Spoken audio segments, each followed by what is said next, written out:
Muy bien, le agradezco mucho por su participación y su tiempo para la siguiente sesión sincrónica, enfocada a la materia de Historia y Geografía de México.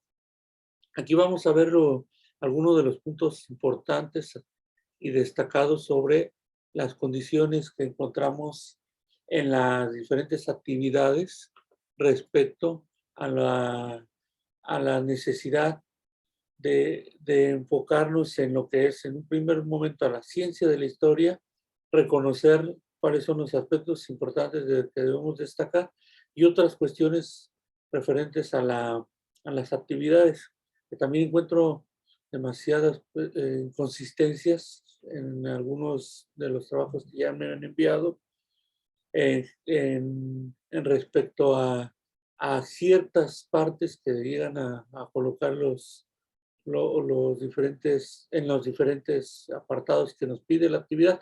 En un primer lugar de ciencia, posteriormente hablaremos veremos muy general lo que es la cuestión de la conquista de México, lo que sería la etapa colonial, para cerrar con esto.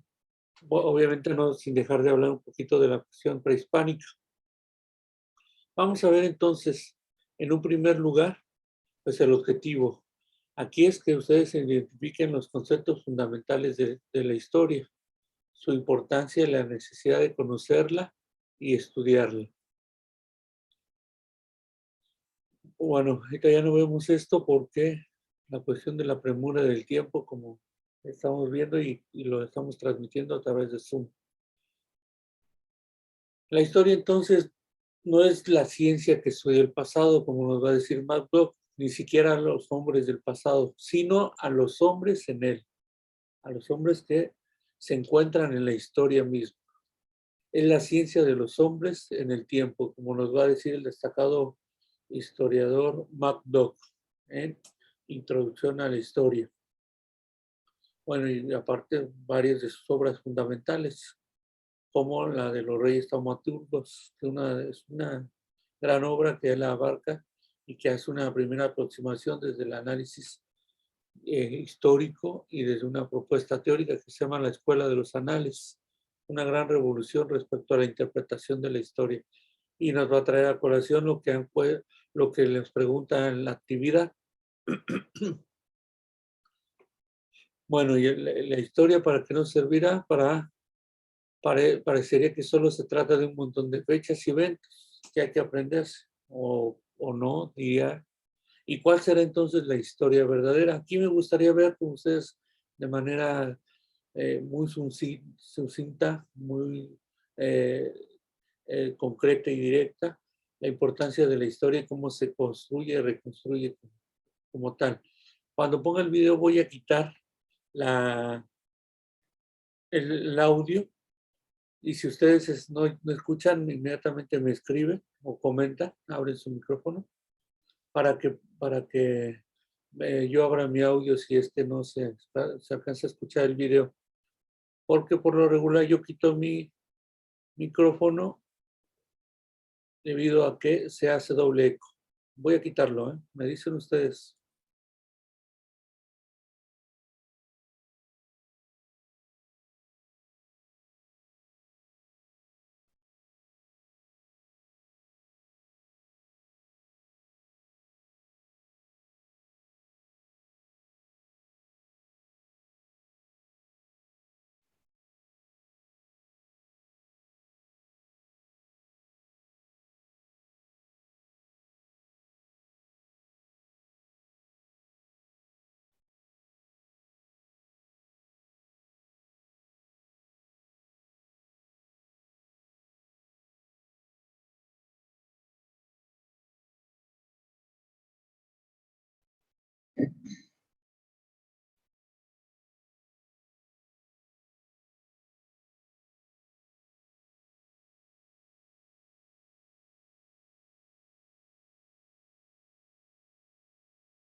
Me dice Miriam que no escucha. Miriam.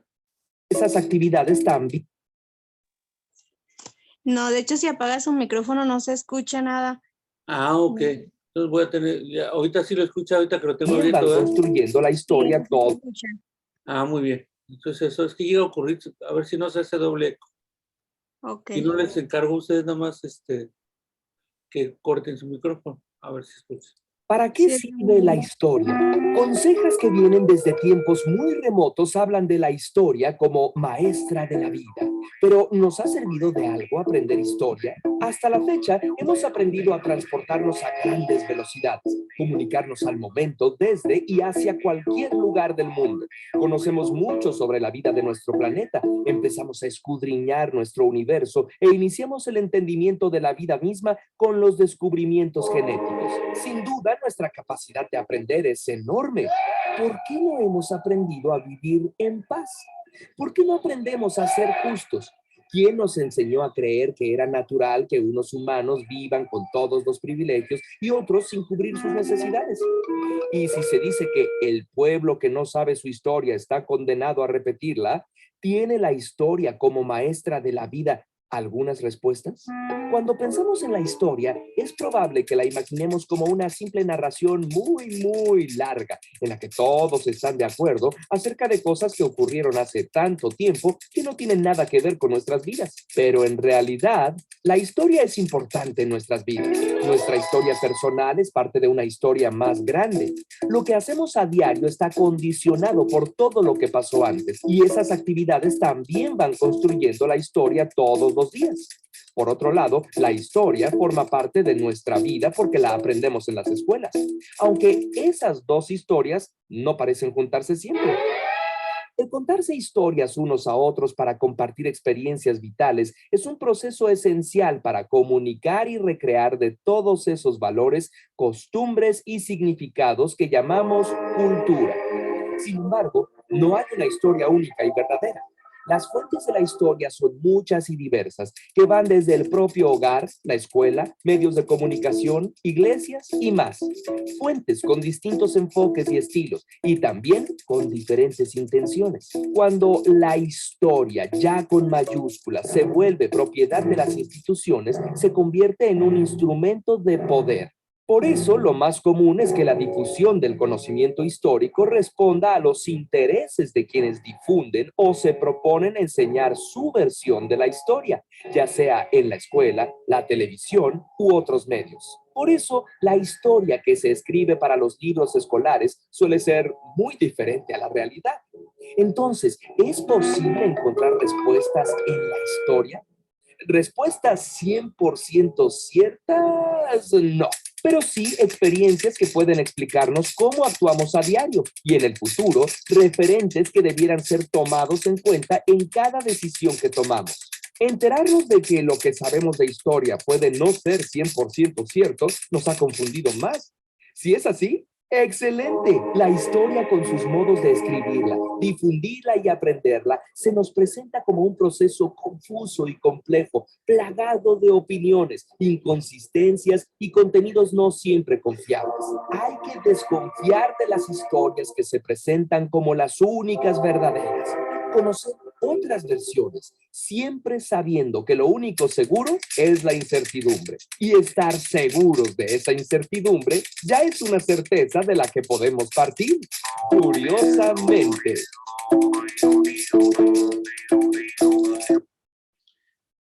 Entonces aquí vemos lo que es la historia a partir de una aproximación muy general y nos habla de esa incertidumbre y cómo se va construyendo a partir de una posición de alguien de poder o simplemente los gobiernos, estados deciden darnos una construcción de la historia. Con esto no queremos decir o no se quiere decir que no hay historia lo más cercano posible a una activación. Por supuesto, hablamos de la historia es muy subjetiva, pero tiene sus niveles de interpretación y cómo se acerca un investigador al fenómeno, al fenómeno histórico y lo intenta reinterpretar o interpretar y darle una aproximación muy cercana a la verdad. Aquí también habría que agregar sobre lo que acaban de ver de este video, que la diferencia entre historia e historiografía tiene que ver con esa historia como objeto de estudio y que incumbe también técnicas y métodos de aproximación.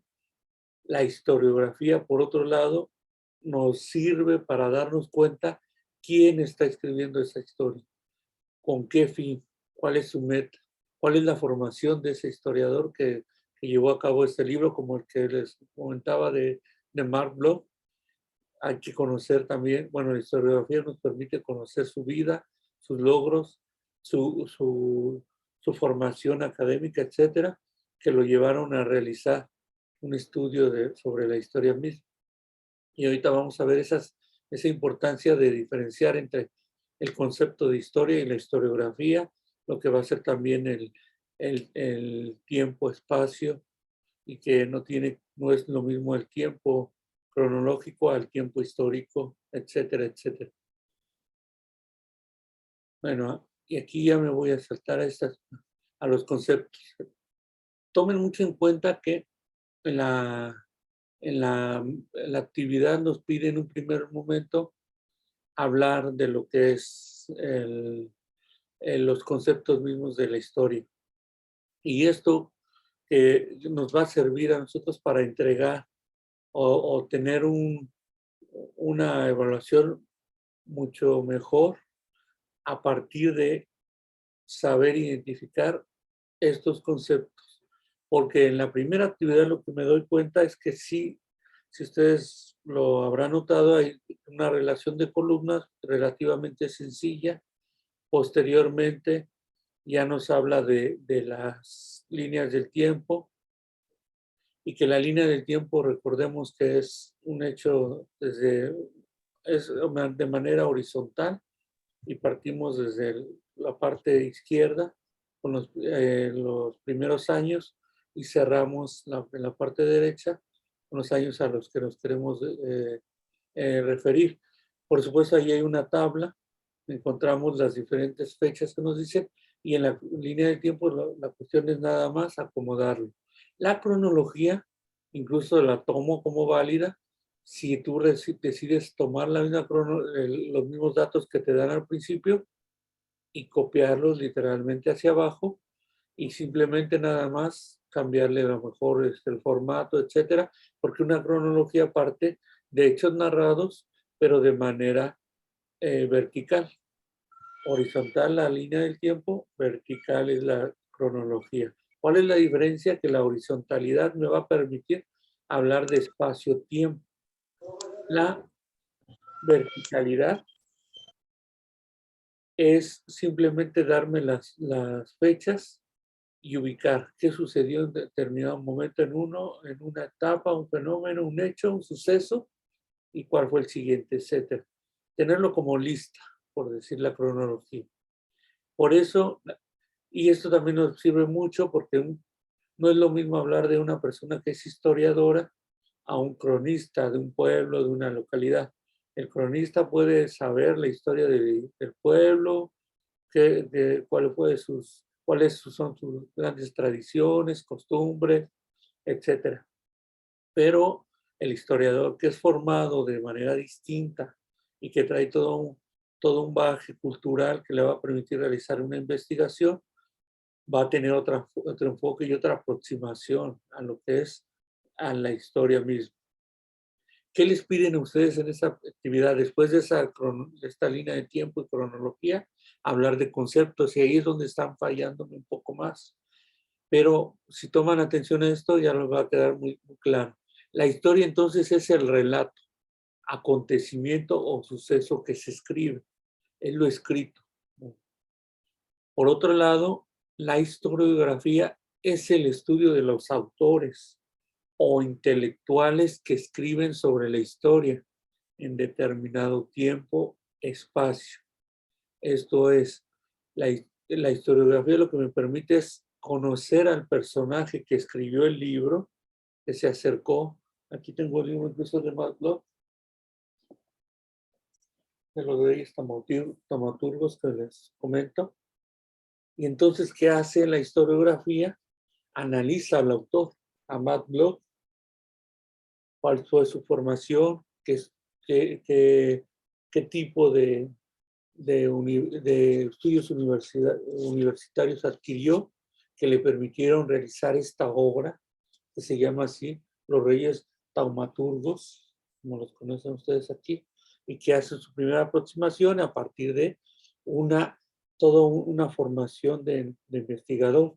Y él es muy cercano a la corriente de los anales, la historia de los anales, o se llama la escuela de los anales, que es una gran revolución de interpretación sobre la historia que surge a partir de 1950, un poco antes, 1940, hablamos de esta corriente.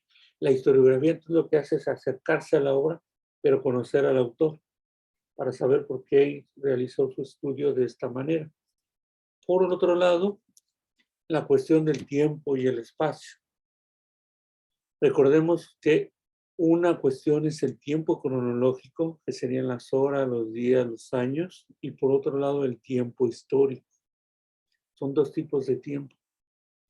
Y esto me permite aproximarme o acercarme al fenómeno a partir de una conceptualización histórica, y el espacio va a ser parte vital también, pero cuando hago una aproximación desde del tiempo histórico. ¿Qué es el tiempo histórico? Es la comprensión del tiempo que requiere tanto de aquello como Piaget denomina pensamiento abstracto formal. ¿Qué es entonces el pensamiento abstracto formal? Es tener una idea de lo que ocurre en ese tiempo de, digamos, México, pero no simplemente hablar de México en el año 2022. No, el tiempo cronológico me habla del año 2022. El tiempo histórico me habla sin necesidad de escribirlo, ponerlo en un papel, de toda nuestra historia cultural, social, económica, política, que nos va a nos va a dar oportunidad de acercarnos a México del 2020, conociendo o teniendo un acercamiento holístico al fenómeno, a lo que ocurre con la economía, que si hablamos de inflación, que si hablamos de un gobierno de izquierda como el que tenemos ahorita, que si hablamos de la cuestión social o cultural donde están cambiando las mentalidades. Hoy se habla de una generación mucho más consciente, más sensible, con movimientos culturales o sociales que se han vuelto políticos, como el feminismo, como la cuestión de la identidad sexual, etcétera, etcétera. Todas estas cuestiones me permiten explicar el México de hoy, pero como la historia misma nos dice, hay que basarnos en todo lo que está sucediendo alrededor. Esa es la diferencia de hablar de un tiempo cronológico donde me va a ubicar en un momento, un año específico, frente a un tiempo histórico donde debo conocer todas las circunstancias que ocurren alrededor. ¿Hasta aquí alguna duda, comentario?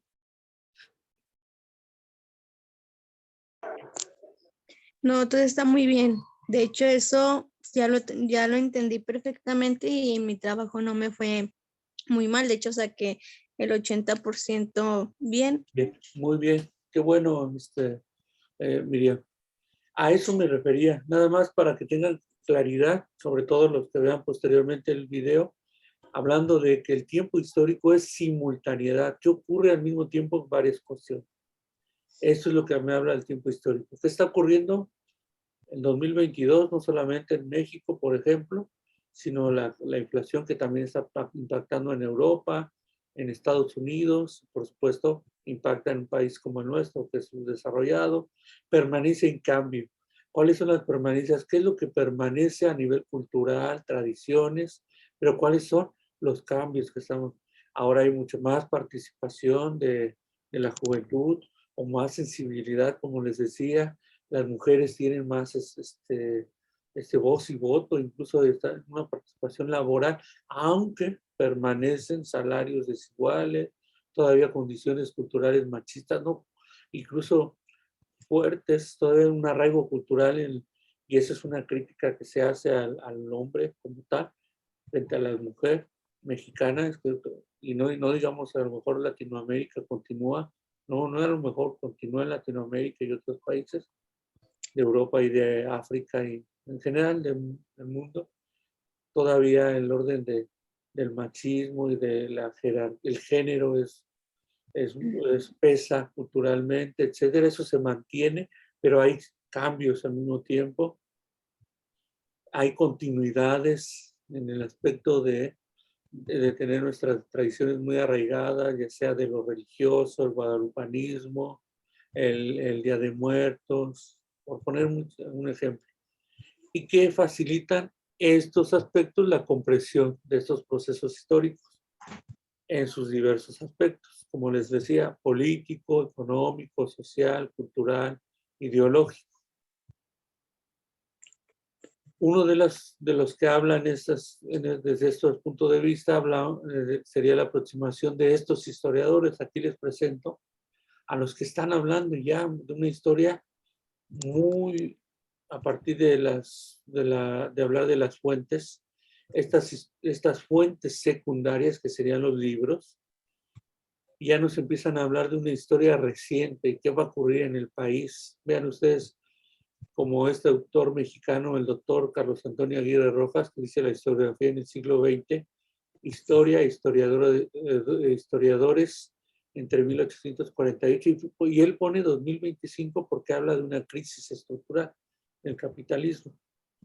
Su maestro, por decirlo así, intelectual de este mexicano es Immanuel Wallenstein, que es el libro que ven ustedes abajo de análisis del sistema mundo. Si tienen oportunidad también de ver un poquito de este autor, él ya empieza a hablarnos de que hay una crisis fuerte que se va a iniciar a partir de la segunda o tercera década del año de lo que sería el siglo XXI. Sería 2020, 2030, y habla de una crisis fuerte. Bueno, entonces aquí encontramos que las fuentes primarias se describen como aquellas fuentes más cercanas al origen de la información. Por ejemplo, los documentos oficiales, las entrevistas, las fotografías, las cartas, etc. Y las fuentes secundarias utilizan a menudo esas generalizaciones, análisis, interpretación sobre todo lo que hace mucho la historia y síntesis de las fuentes primarias.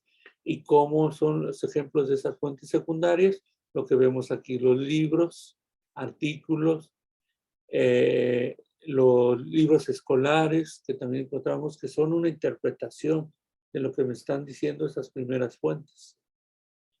Y esto es lo importante, tener en consideración que hablamos de fuentes primarias, que son las que se dan en el momento, en el origen, y como me han puesto también acertadamente algunos de ustedes en ejemplos, que sería una fuente primaria es pues observar un accidente. Yo lo observé y eso.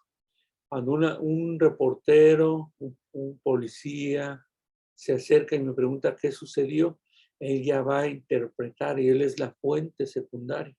Va a interpretar lo que yo le estoy diciendo. Bien. Respecto, aquí ya, bueno, fue una consideración que íbamos a tomar respecto a la historia aplicada, como les comentaba de este autor, Mark Bloch, que ya hizo un acercamiento a esto. Respecto a la actividad de prehispánicos, si ustedes se dan cuenta, o ya se habrán dado cuenta muchos de ustedes, que hay un primero cuestionario de relación de columnas, donde nos habla de los planteamientos y del otro lado poner las respuestas. Que ese es lo correcto, lo que hayamos aquí, teoría del origen autóctono para la etapa prehispánica, y de esa teoría del origen autóctono, que ya se explica en el primer planteamiento, en el segundo pues es un ejemplo de una teoría no científica, etc. Aquí ven ustedes las respuestas de este primer trabajo de relación de columna.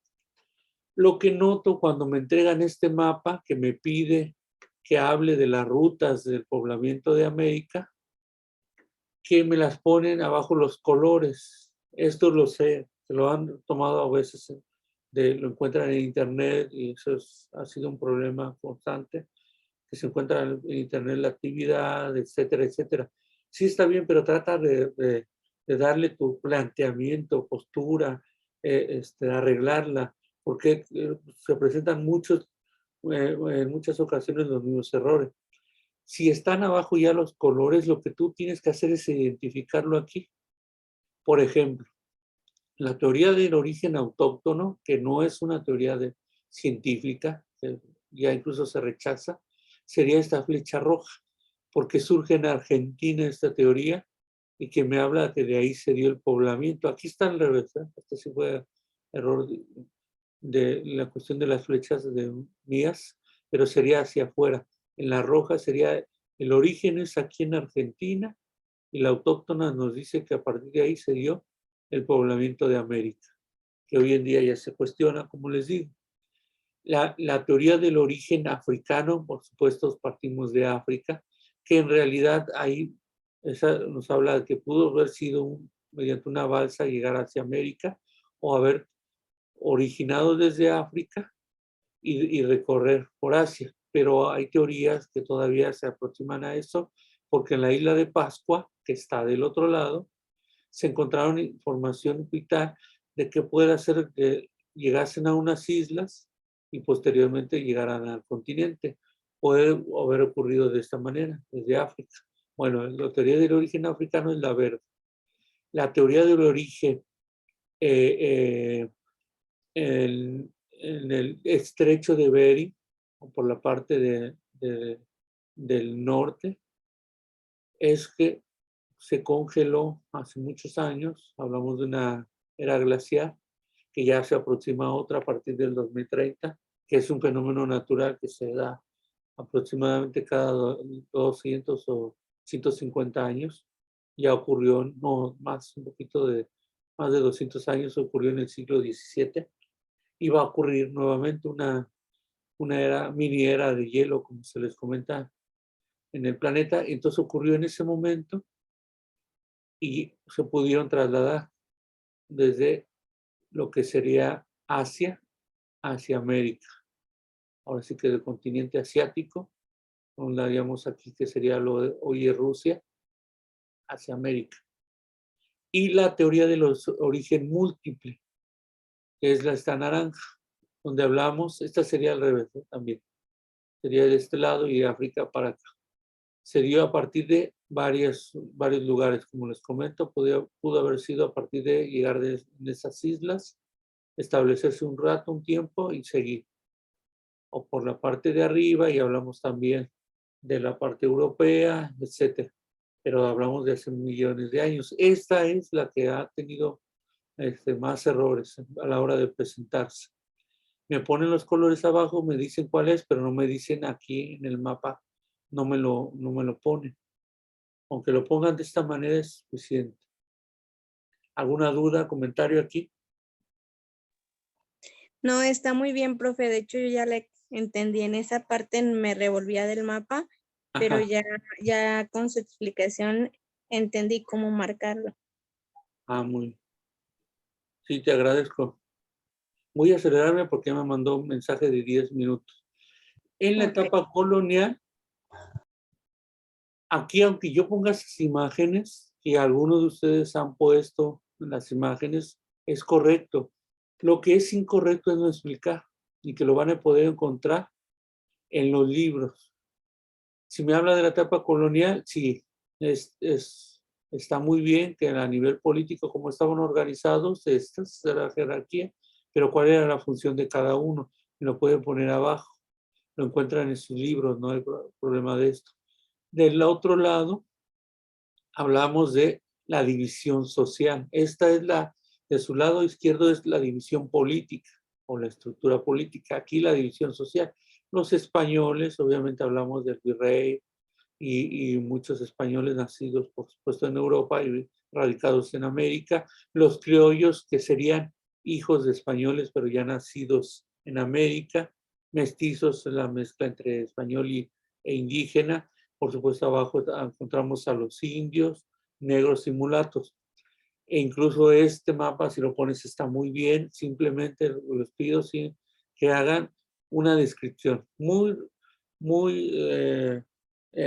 corta, sencilla, que la pongan en la parte de abajo para que me expliquen a qué se refieren cuando hablamos de división social frente a la división política.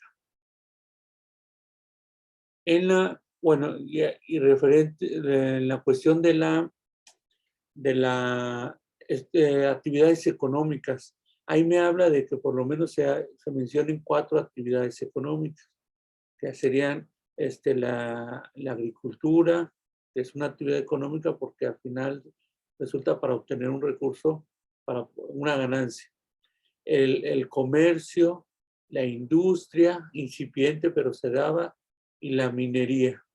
Si hablan ustedes de todos, exceptuando la industria, está bien, simplemente, pero que no nada más la mencionen, sino qué ocurría en la etapa colonial con estas divisiones sociales.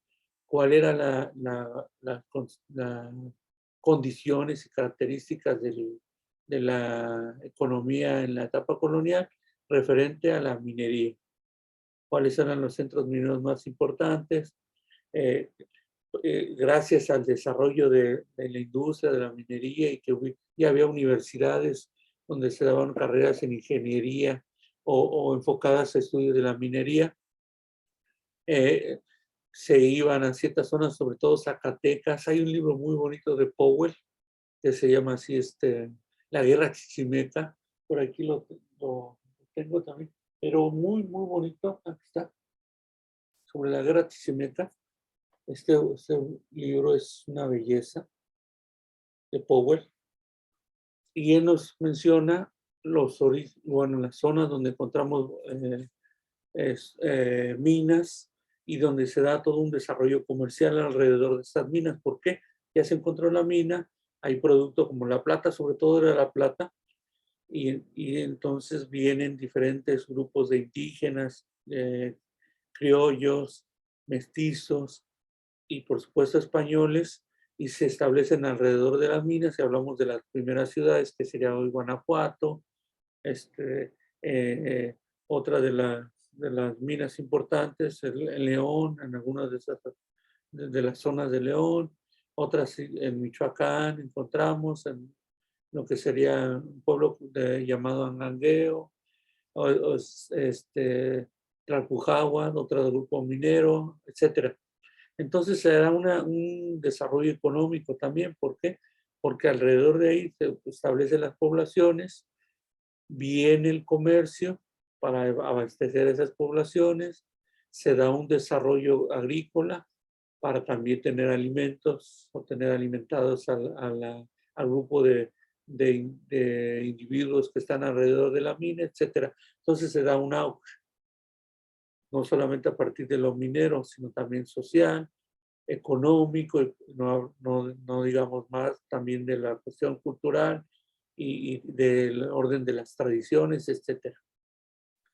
Entonces, en la etapa colonial es hablarnos del surgimiento de las instituciones, ese es el fin de la actividad, conocer cómo empezamos a hablar de diferentes ayuntamientos o estados de la República, como hoy se diría, cómo están organizados los municipios y a su vez cómo están organizadas estas poblaciones, los distintos grupos que encontramos en dichas poblaciones, su organización social, económica y política, y que también, no sé si ustedes lo habrán analizado así, pero lo que hicieron los españoles a la hora de descubrir, encontrarse con América, porque incluso O'Gorman, en un estudio historicista muy bueno, por aquí está también la obra, respecto a la invención de América, se llama su libro,